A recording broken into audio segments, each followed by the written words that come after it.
بسم اللہ الرحمن الرحیم۔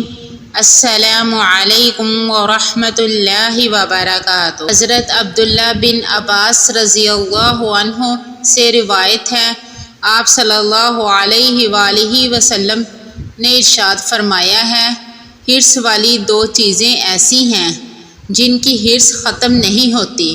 جس شخص کو علم کے حصول کی حرص ہو اس کی حرص ختم نہیں ہوتی، اور جس شخص کو دنیا کے حصول کی حرص ہو اس کی حرص ختم نہیں ہوتی ہے۔ مجمع الزوائد حدیث نمبر 572۔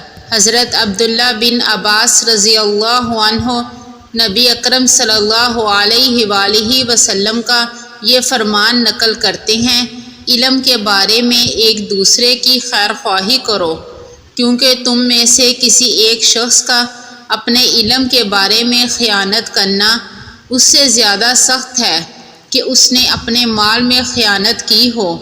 بے شک اللہ تعالیٰ قیامت کے دن تم لوگوں سے حساب لے گا۔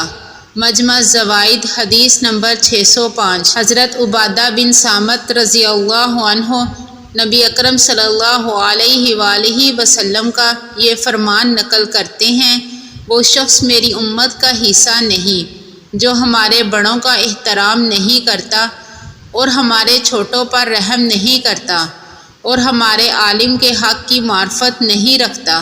مجمع الزوائد حدیث نمبر 532۔